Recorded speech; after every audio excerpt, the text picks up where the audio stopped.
I'm Plami, and in this episode of Plami's Thoughts On, I'm gonna be sharing my thoughts on the 6th episode of the 11th and final season of one of my favorite shows ever, The Walking Dead. And boy do I have a lot to say about this episode, and honestly I don't even know where to properly start with this episode because it was such a good episode. But I guess one good place to start from would be telling you that if you haven't watched the episode yet, because this episode is going to get uploaded before the episode is released on the TV channels, because I'm watching it through AMC Premiere, you should definitely watch it. It's a really good episode. It's like a horror movie inside of The Walking Dead, and I loved it. And I definitely suggest you go and watch it. It's fucking worth it. But yeah, the name of the episode is On the Inside, and I gotta say right off the bat, I love how the title of the episode has a double meaning, because the two major stories of this episode are the stuff with Connie and Virgil, which was fucking amazing, and Daryl's story with the Reapers right now. We also get a few glimpses of Maggie, Negan, Gabriel, and Elijah, but they don't really talk at all. So I'm not really gonna mention them that much outside of some scenes that involve them. Um, but I love the meaning of the title is both referring to Daryl being on the inside of the Reapers and being a double agent essentially for our group, and also how the creatures that we got to see in this episode that were hunting um, Coney and Virgil were on the inside of the walls. I don't know if it was necessarily intentional, but it probably was. I mean, it's the title of the episode, but I'm not exactly sure like whether they intended for the on the inside to mean about the wall part as well, but I like it anyway. I like that meaning. And also, before I forget, there was a cool little detail that I really liked that was pointed out to me in a comment on one of the videos with the scenes from the episode that the channel called Daryl Dixon uploads. Um, there's this shot when Connie is inside the walls and is trying to get to Virgil, break through the wall and tell Virgil that she's inside the wall, essentially. And you can see the wall, obviously, and you can see the wallpapers. Um, am I the only one who thinks that the wallpapers flowers look like ice? Like, that detail was pointed out to me in a comment. You can probably even find a comment on one of those videos. It was pointed out to me, and I honestly at first couldn't believe that it genuinely looked like that. But now I really like it as a nice detail, because in the episode, obviously, we have Connie feeling like she's being watched all the time, and she is also she sees that eye in the bathroom. So that's a nice detail to kind of show to the audience that like, I like the symbolism of that they're genuinely being watched by these eyes on the walls. Like, it's a cool nifty detail. But yeah, I guess let's start with the usual recap review of this episode, because I feel like that's the best way for me to share my thoughts about all the specific moments in the episode, so I don't forget anything. So yeah, if I remember correctly, we open up the episode with Coney and Virgil running away from something. We're not shown exactly from what they're running away from, but we do get to see one shot with them in front of a little bit of a higher grass field, and something moving in the grass. So we're led to believe that there is something chasing them. And as they're running away, they notice a P.O. box in the middle of nowhere. I feel like that should have told them that why the fuck would there be a P.O. box in the middle of fucking nowhere? Like, yeah, it's been 10 years, shit has overgrown, but I don't think it would have been that overgrown.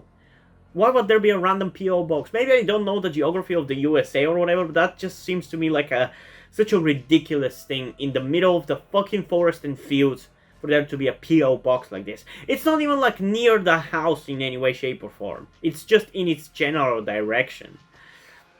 So yeah, they see the P.O. box. Virgil wants to go to the house because possibly they would be able to hide there and be safe, while Connie, trusting her instincts, doesn't want to go there and wants to run in the opposite direction.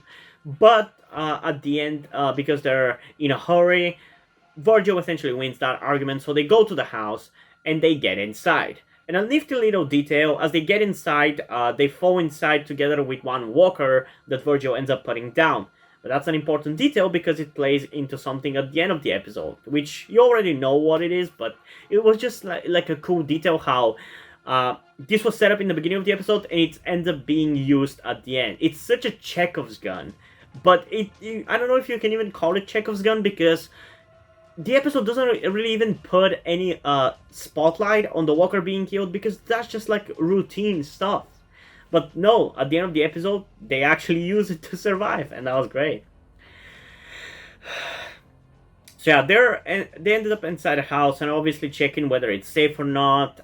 Virgil thinks that it's safe, foolishly, honestly.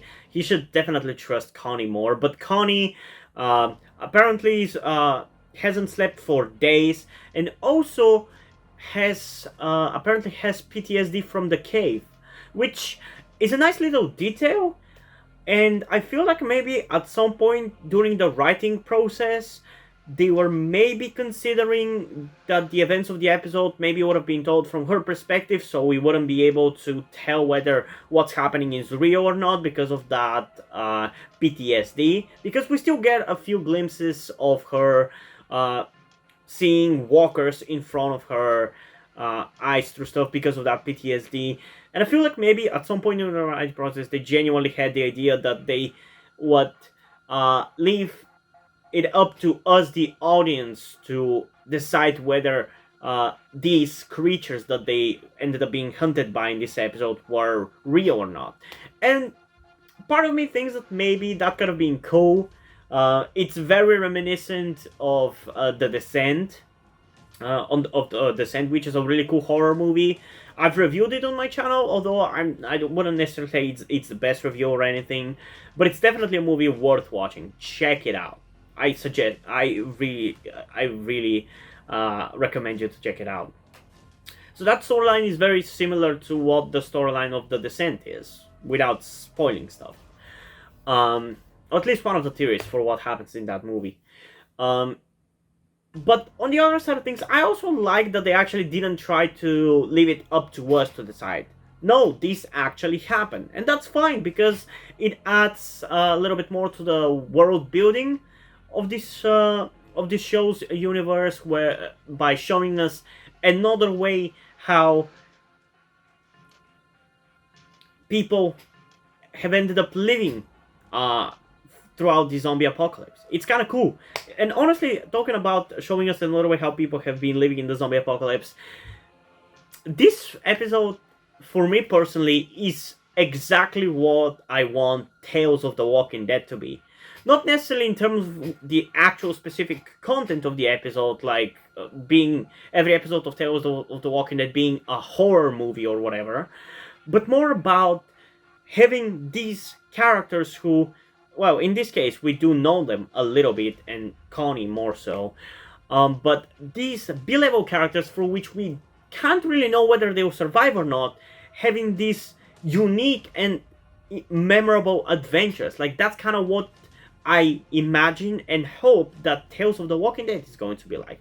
Yes, I wouldn't mind having some of the flashback backstories for other characters that we're going to almost definitely get, but that's kind of my perfect vision for Tales of the Walking Dead this episode.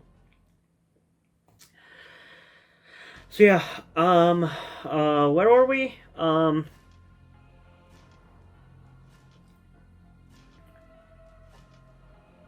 So yeah, Virgil wants Connie to rest because she hasn't slept for days, but she obviously doesn't feel safe enough to do so. So she also decides to go around the house and check for, just do a sweep of it and look for useful stuff and everything. And she ends up going inside a bathroom and finds old pills, which I don't think she ends up using it for anything, so there's that. But she notices a razor blade hole behind the the mirror cabinet, which apparently, from what I've heard from people, is a thing that the USA used to have years ago, like in the last century, but they don't really have that anymore. So that's, I guess, a cool detail and shows that the house is probably older than one would even think it is. Um, but as she is trying to look through that hole, she gets jump scared by an eye. And honestly, that jump scare, even though it's not much, and even though we were essentially shown this jump scare in the trailers, both for this episode, and I feel like it was also for the trailer for the season we were shown that, although I'm not sure. It really works as a jump scare for the audience because of one of the really good and cool things that they did with the audio of this episode, which is that whenever we are focused on Connie, for the horror scenes at least, we do also get like her perspective of having no sound and having to rely on visual cues just like her. And goddamn does it fucking work really well for those jump scares, because it feels so intense and it feels like terrifying not being able to rely on such an important sense. Like, with your eyes you can literally detect things that are maybe even miles away, you know, and not having that and relying only on your ears, with which you only have like a pretty limited field of vision. It's fucking terrifying, man. I really like it. And as I'm talking about the audio stuff about this episode, am I the only one who was really reminded of Outlast as they were watching, as you were watching, as I was watching the episode? Because am I the only one who was reminded of Outlast when watching this episode? Like, especially with like the music, which at first felt very weird for The Walking Dead, not necessarily bad, but just so different from any kind of soundtrack we've gotten on The Walking Dead. But the more I watched it and rewatched it and watched people's reactions to that episode, the more I was reminded of like, hey, this actually feels very reminiscent of the way Outlast uses music during chase scenes. Like, am I the only one who really feels that same vibe, especially during that one later scene where that creature is running after Connie in the hallway? Once he appears, it's just like out of nowhere, loud noise and this very intense music. It sounds genuinely like it was taken from an Outlast game. Which, by the way, a little bit of a sidetrack here. I plan on playing through Outlast and Outlast 2, not necessarily soon, but most likely either close to the end of this year or the beginning of next one. Because I do have a lot of things that I have to do before we get to that. But I do plan on playing through Outlast, so if you're interested in that and interested in seeing that, subscribe to the channel. And maybe even comment down below if you want to see that sooner rather than later, because ultimately, if it's gonna get more views, I'm gonna do it sooner rather than later. Because I would know, because it will show me that there's a demand for it, you know? But yeah, Connie gets jump scared, so she runs back to Virgil, but because she can't talk, she has a hard time explaining to him what just happened. And I gotta say, I really appreciate that they actually included the subtitles for what she was signing to Virgil, because even though we probably still would have gotten exactly what she was trying to tell him, it probably would have been more realistic like that. Especially if they could have played around with certain scenes where she would be seeing something, but she wouldn't be able to explain to him. Like, they would more focus on that aspect of it. We could have gotten some really cool scenes. I still appreciate us getting the subtitles because it just moved stuff a little bit quicker. But they still manage. But Connie still manages to tell him that something is wrong by taking his knife and writing "not alone" on a painting. And that was pretty fucking cool. So afterwards, both of them go up to the mirror and try to look if there was anything actually there. But Virgil obviously doesn't see anything because whatever was behind the mirror is gone. And obviously Virgil kinda questions whether it could be possible that maybe Connie imagined it, because she hasn't slept for days. And that's honestly the closest that this episode gets to a hallucination theory about what happens in it, which is honestly fine, as I said. It could have been a cool variation of this story where maybe it would have been left up to us to tell whether it was real or not, but I still like the way they did it now, being true, everything being confirmed as it was happening, because I feel like a lot of the people would have been, a lot of viewers would have been pissed off if it wasn't actually happening, because over time I feel like, I've noticed at least that the Walking Dead fans really hate hallucination episodes. So yeah, they see nothing in the mirror, but they decide to do another sweep of the house. But as they are walking through the corridor, a door shuts out of nowhere and separates them. And that was a really nice jump scare, honestly, because as soon as the door shuts, we have no audio again. We are again in the perspective of Connie, no audio, and having to rely only on the visual stuff. And I really like how she is terrified. Like, Connie's actress, Lauren Ridloff, I think is her name, was honestly flipping amazing in this episode. The emotion and everything that she's able to portray without being able to speak is amazing. I love her. I so love her. And I love how terrified she is as she is walking through the corridor, kind of hiding behind walls because she doesn't know what to fucking expect is going to show up.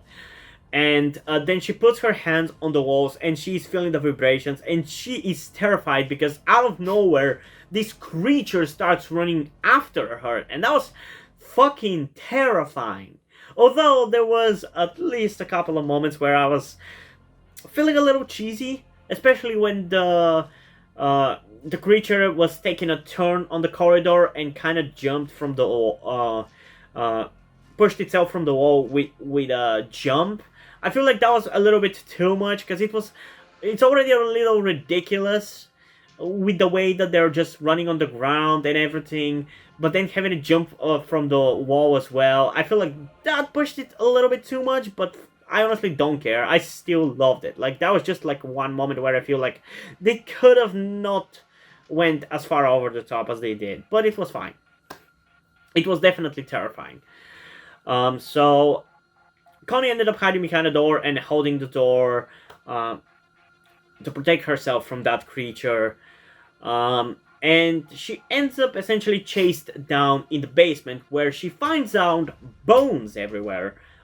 There's animal bones, but there's also very much human bones. And again, in this part of the episode, we also again lose any audio.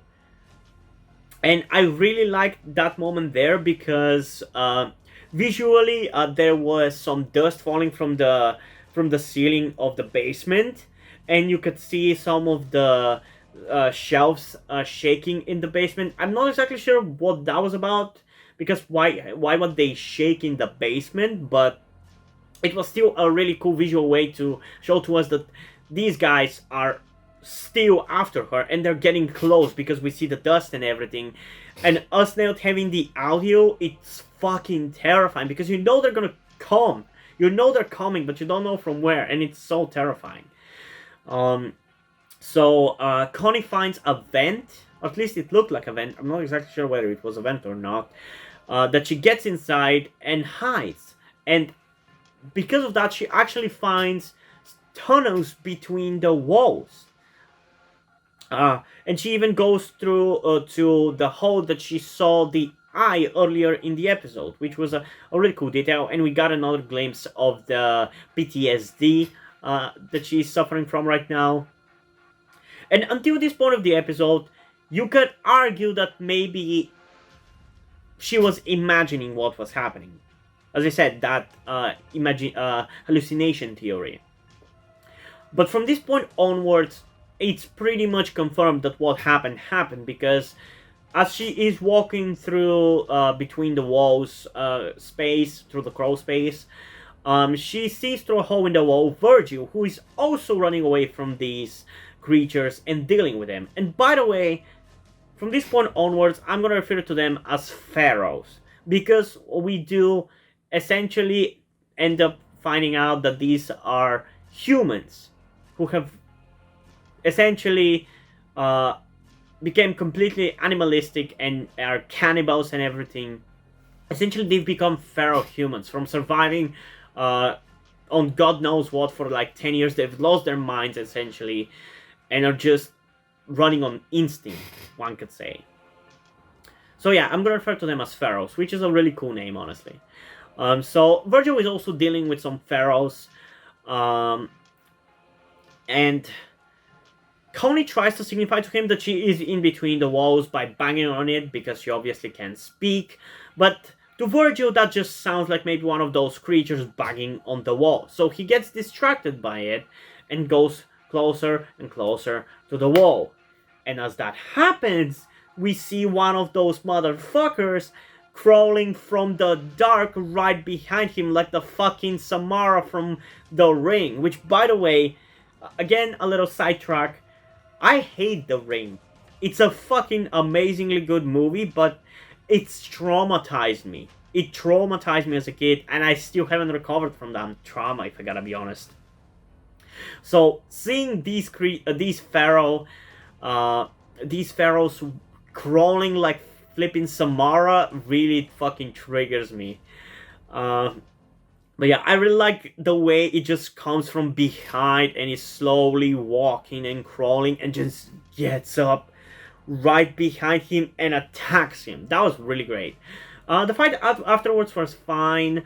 But again, we had a little bit of a cheesy moment there where I feel like it would have been better if they didn't have that moment happen, because I feel like, again, it just pushes it a little too far. Because during that fight scene, we have one of those pharaohs say, hungry, essentially signifying that these are not walkers, these are people who have lost their minds and have become complete animals. And for me, that's a little cheesy, and I've seen some people also criticize this episode for feeling a little cheesy, but for me, it's kind of restricted to these two scenes, specifically the cheesiness.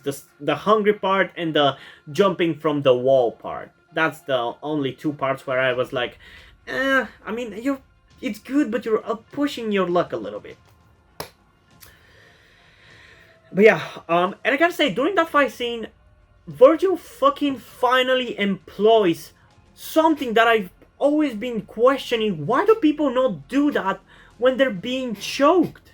Like, he's being choked by this feral creature, and instead of him fighting back and obviously showing that he's still alive, and thus having the person who's choking him continue to choke him, he fakes fainting, essentially. That's a thing that I've always been questioning, like, why don't you just fake fainting and then use the lowering of the guard of your opponent who's trying to choke you to stab him in the meantime. Like, that's exactly what Virgil did, and I'm glad about that. It was really good. It was really satisfying to me personally. And maybe some of you can argue that, well, in the time of panic, when you're being choked, you probably can't think logically about, okay, so what's the best case for survival? Okay, I'm just gonna fake fainting, being choked out, so they will lower their guard and I'll be able to attack them. You probably won't be able to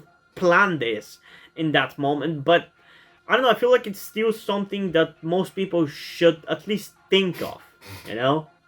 But yeah, so he obviously stabs it, and the feral creature starts crawling back from where it came from. Again, very creepily, I might add. But it's not over, because Connie is still in between the walls, and she continues to smack the wall to signify that she is there. During that moment, I actually thought that she was maybe doing it a Morse code or something. Although, when you think about it, how would she know what a Morse code is, realistically?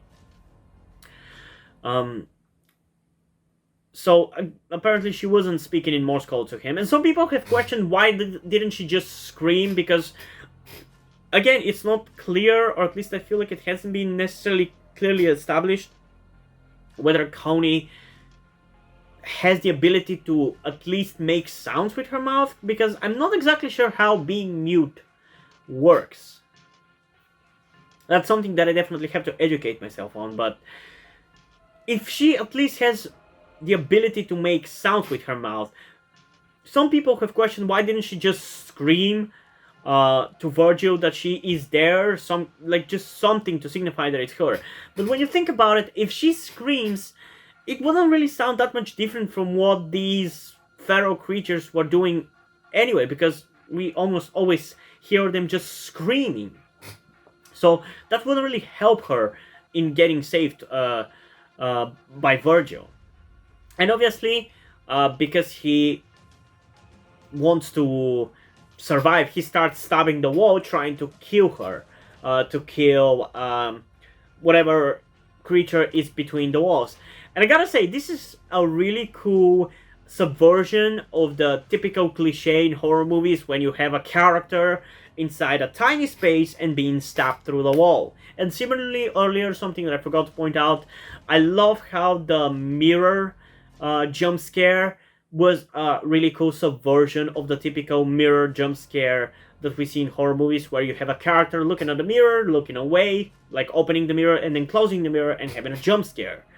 It was a nice subversion. Both of these were really nice subversions. I really liked it. So finally, Connie is able to break through the wall and shows her hand, thus showing that it's Connie, because Virgil recognizes her. So he gets her out, and they have actually a nice little heart-to-heart. And it's kind of funny how the pharaohs literally managed to leave them alone for the exact amount of time that they needed to have that heart-to-heart, because as soon as it's done, they get instantly chased and attacked again. But it was still honestly a really, really nice heart-to-heart. Because we have a little bit of an explanation about Virgil and him, that he's feeling guilty about the things he did and the choices that he's made, and that he wants to help Connie as kind of like an atonement. And Connie not being willing to just leave him to these creatures. She says that if they're gonna get out of this, they're gonna get out together. And honestly, that's why I love Connie, because she's such a loyal person. I can't wait to see her and Dario fucking meet. But yeah, I also want to mention how during that scene with the heart-to-heart between Connie and Virgil, we actually have the same track that played right after Rick blew up the bridge in season 9. It's the exact same track. So even though this scene doesn't really feel as emotional necessarily, because I'm not really as invested in the characters enough to feel as emotional as they would be feeling in that situation, it really managed to kind of make me tear up a little bit, at least, because it reminded me of the feelings that I felt after that blow-up scene in season 9, after Rick blew up the bridge. So that was a nice, albeit maybe a little cheap way to get an emotion out of me by harkening back to something completely different, but also in some ways connected, because Virgil is essentially connected to Rick through Michonne. So that was a nice little heart-to-heart, but after that's done, they decide that they're gonna just try to storm out of this place. So they run outside of the room, and they get chased by like 3 or 4 of these feral creatures, with Virgil managing to actually take down a couple of them. It's not really clear how many of them exactly there were in this episode, and I honestly gotta say, I really hope some of them survive, because this is such a cool enemy. I genuinely want to see more of them, but I don't know if you can really do something like this again, or continue to do this, because it seems like a one-time concept, and unless you really like build the show around this going forward, like this is some kind of like a new virus that makes people go feral like this, you can't really do it anymore. Because, I mean, what you're gonna do about it? Because if these creatures are not sentient enough or smart enough to be able to be, I don't know, villains with brains, like, there's not much you can do with them. They're essentially just gonna be a variation of the walkers. So I don't know. Yeah, so they get chased by a bunch of these pharaohs in the corridors, and as they are almost at the front door, another one, a female one, jumps from, I think it's like some kind of like a cupboard or a TV stand or whatever. She jumps from it onto Virgil, and that's actually uh, the female that was shown in some of the uh, teaser shots for this episode. Like, there has been one shot that I'm sure most of you have seen on Twitter and on even on Reddit. It was actually a pretty big thread on the Walking Dead subreddit. Um, of like this female feral creature just sitting, and that's exactly that female creature. Although, funnily enough, we actually don't get to see that specific shot where she's just sitting there, and actually we don't get to see the shot of these three creatures walking on the ground that we saw in the trailer for season 11 either. So I don't know why they did that, honestly, or they did not add these scenes, but it's a thing, I guess, that happened. So she jumps from that cupboard onto Virgil and stabs him with something. It's not exactly clear with what, but he clearly gets stabbed a couple of times, because afterwards we see that there's like a blood trail, and Connie is dragging him on the ground and everything, and she somehow manages to drag him right behind the doorway. She uses the walker that we had earlier to cover herself in guts, and then opens the door. So it's pharaohs versus walkers, and it's actually pretty cool. I really like how one of the pharaohs instantly jumps up grabs the stairs and climbs up, but as he sees that his friends, or for a lack of a better term, are being eaten, he jumps back and tries to help them. It was really nice. I really like that. So yeah, afterwards, Connie and Virgil manage to get outside, but barely, and it seems like a couple of these pharaohs actually managed to survive because they get outside and try to follow them, although I'm pretty sure that these pharaohs are still bitten, so they would still turn and would become some creepy-ass walkers, I tell ya. But right on time, Kelly, Magna, Rosita, and Carol show up to the rescue. And I gotta say, I'm not really gonna go over all the scenes with those characters that we get in this episode, because they're largely uneventful. It's just kind of like setup stuff about how they end up getting to meet Connie at the end of the episode. But I just want to point out how I like that these quintet, is that the word for a group of four people? I'm not exactly sure, but whatever. I like this group of four women being put together and having adventures together, because we had these four specific characters together in episode 3, I think it was, and now we have them together again. That was actually really nice. It's really building the relationship between these four characters, because they do these things together. And obviously at the end we have the final reunion between Kelly and Connie. And I know it was like emotional and sad and everything, but I just couldn't help but laugh because of some of the editing in that specific scene, because we have Kelly looking at Connie, Connie looking at Kelly, and as the shots are switching between Kelly and Connie, in one shot we obviously see that Kelly is about to cry, then we switch to Connie, then once we switch back to Kelly, it's like her face is full of tears, like it's covered in tears. It really reminded me of that one meme video where you have this black guy and his girlfriend sitting on a table, and she asks him about his sexual interests, and each time we jump back to seeing the black guy, he is sweating more and more and water is pouring out of him. I'm sure you've seen that meme video, but yeah, it just was a little funny to me, but I liked it. It was a nice reunion. I love how Kelly just bowed her head down because she feels relieved to finally find her sister. That was nice. That was nice. And also, Carol should feel relieved now that they found Connie alive. And now this is a setup for the future where Virgil, because apparently he survived this episode, I think it's been confirmed, but don't quote me on it.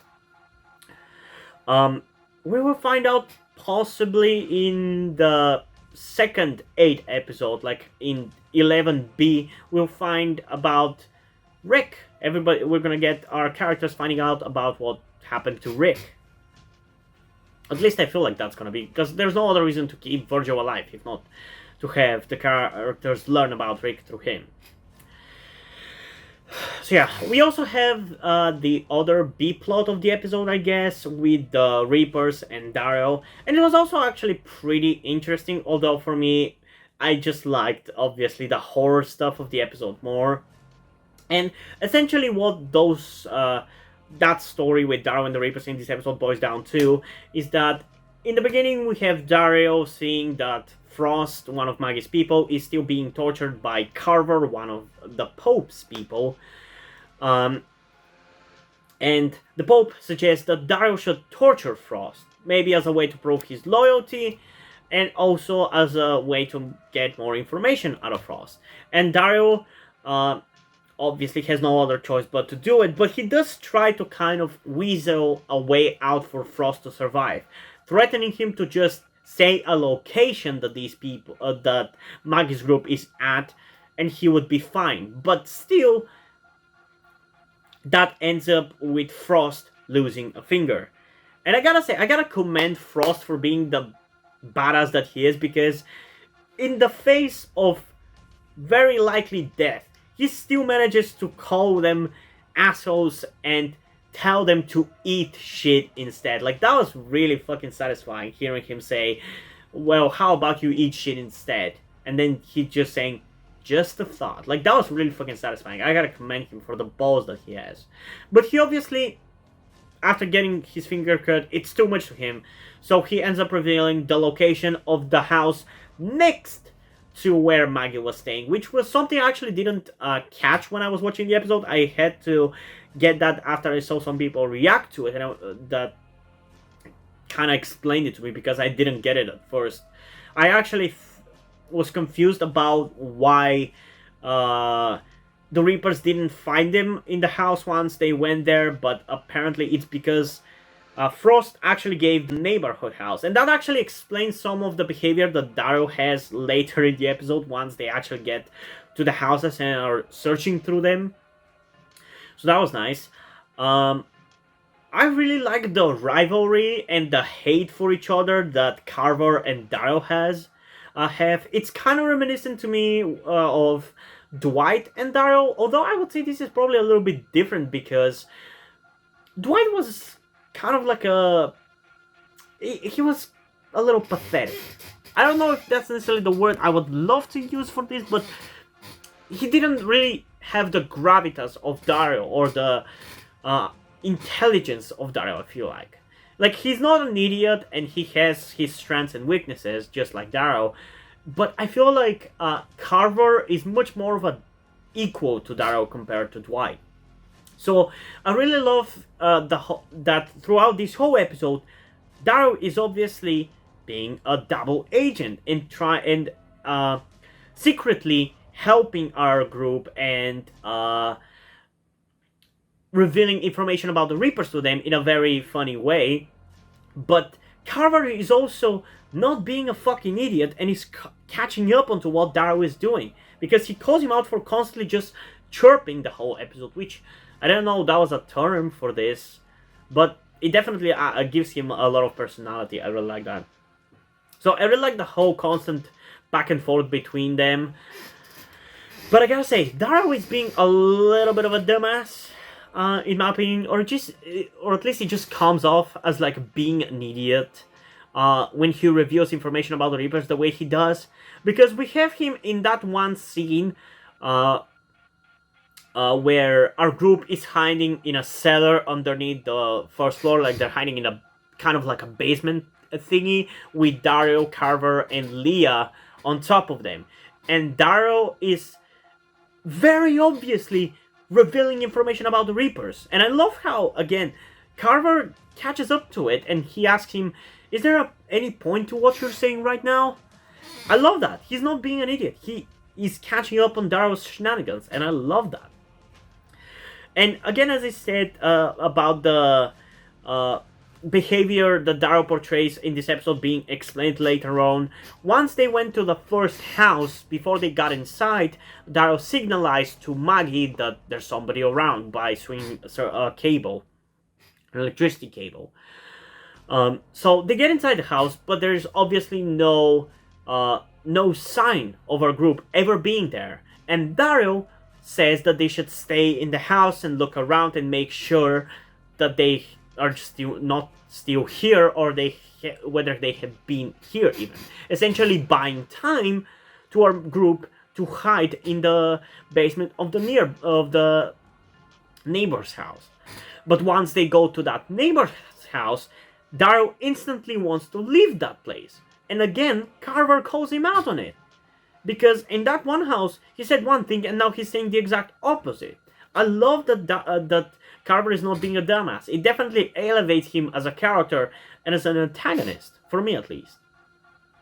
And I feel like Leah is also not completely oblivious about it, but she's obviously kind of essentially with a blurry vision about it, because she does have some feelings for Daryl still, so she doesn't want to see the truth, what you could say. But yeah, there's that. But despite Daryl's best efforts about hiding the place where Maggie, Negan, Gabriel, and Elijah were hiding, aka the basement floor door, Carver still manages to spot it and look inside, but just in time for our main group to be able to escape from there. So that was pretty nice. Then they end up leaving the house and going back to Meridian. And I want to point out how I really like, whether it's intentional or not, I don't care, but I really like that detail about the fence and the wall that protects Meridian, because I'm pretty sure where the Reapers are right now, it's supposed to be this community. It's supposed to be the Meridian. So I really like how reminiscent of Alexandria it seems to be, with a little bit of like a glimpse of maybe even the prison, because we do have that fencing with barbed wire on top of it that we had at the prison as well. It's a really cool detail, whether it's intentional or not. I just really liked it, because this community is the community where Maggie has been living for a decent amount of time. So of course it's gonna feel like Alexandria. I just like makes it feel more homely, you know. But as Carver, Daryl, and Leah come back to Meridian, Pope is in a surprisingly happy mood, because apparently, in the meantime, while everybody was chasing after Maggie and co, he still continued to interrogate Frost. And we still don't learn what exactly Frost ended up telling him, but from the things that happened in that whole scene, you can kind of probably tell that he probably revealed that Daryl is a spy. Although it's not necessarily clear, and I'm really curious to see where exactly that's going to lead. I just really love how threatening that whole ending scene is, because the Pope, again, he's in a way too much of a happy mood, and he's looking at Daryl, and then as they're walking back inside of Meridian, he talks quietly to Carver, and Carver laughs while looking at Daryl. So it really, really looks like Daryl is in fucking trouble. I just love how threatening that whole scene comes off. It's really intense, and I really liked it. That was a great way to end the episode on. So yeah, I think I pretty much covered everything about the episode, but yeah, that was a good-ass episode. I really, really enjoyed it. And honestly, I wanted to end this video on the tagline that this episode was really good. It was a really good episode of The Walking Dead, but it wasn't a good episode for The Walking Dead, because for a majority of it, obviously was focusing on Connie and Virgil, and that really doesn't feel like The Walking Dead. For me, that doesn't bother me, and I feel like it's honestly a good thing that it doesn't feel like The Walking Dead. But one could argue that it's also not good, because it's the last season and it should be all about The Walking Dead right now. So that's why I'm saying that it's a good episode of The Walking Dead, because it's good, but it's not a good episode for The Walking Dead because it doesn't really contribute much to the story of The Walking Dead, and it doesn't necessarily feature any of the things that make The Walking Dead The Walking Dead. But honestly, now that I've recapped the episode and reviewed it, I honestly think it was pretty good on both ends. I think it actually contributed a lot, because we did have that whole B-plot with Daryl and the Reapers and everything, and that very much felt like a typical Walking Dead stuff. I guess just when you first watch the episode, the Connie stuff may be a little bit overwhelming compared to that, but regardless of anything, this was a great fucking episode, and it's almost undoubtedly my favorite episode of the season. It's the most impactful one, it's the most interesting one, it's the most memorable one, and maybe by the end of this season, that is going to change, but right now, this is my favorite episode. And probably at the end of at least the first 8 episodes of the season, I'll be doing a rating video in which I'm gonna rate the episodes and why I put them where I put them. But so far, this is up there, with the last week episode being right after it. These last 2 episodes have been really good, and for the first few episodes, I felt like this season was actually spinning its wheels unnecessarily, but these last 2 episodes have been really speeding up for me, and I'm now really excited for the next week's episode. But yeah, obviously we're gonna have to wait 1 more week. And for the people who will watch this video after they watched it on TV and not on AMC Premiere, it's gonna be even longer than that until we get to episode 7, but yeah. In terms of a rating for this episode, I honestly feel like giving it a 10 out of 10. For this season at least, it's a 10 out of 10. But if we go for a more proper rating for this specific episode, I think it's a more fair to rate it a 9.4 out of 10, which I think it's what the score of that episode is right now on IMDb, which is honestly really satisfying when my personal score for an episode fits with what most people end up feeling about it.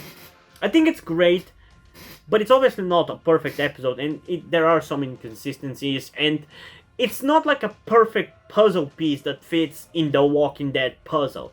It has some irregularities, but overall it was fucking awesome, and it's an iconic episode if you ask me. So I think I'm gonna stick with a 10 out of 10, but there's still the other rating for you to know exactly how I feel about it, I guess. But yeah, before we end this video though, I just want to give a huge thanks to my currently first and only Patreon on Patreon, Omari Bridgman.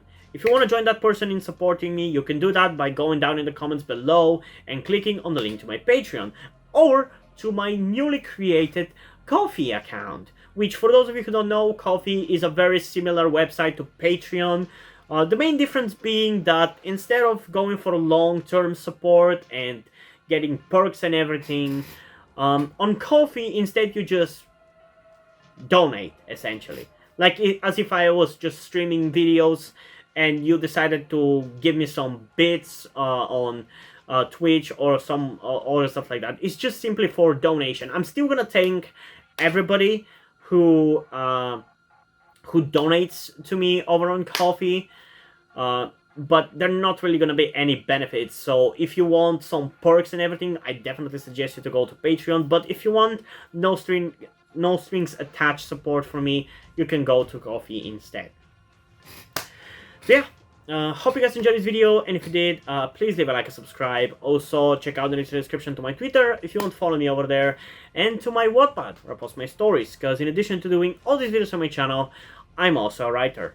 And if you don't enjoy my stories, or you simply enjoy my videos, you can head over to Patreon where you can pledge your support and help get the channel going, help support me so I can keep writing the stories you enjoy. But if you don't want to do it, that's completely fine. You can still help me out in other ways, like liking this video, subscribing to the channel, and especially sharing this video with somebody who you think might enjoy it. And I think it's pretty much it for this video, so hopefully I'm gonna see you in the next one. Bye!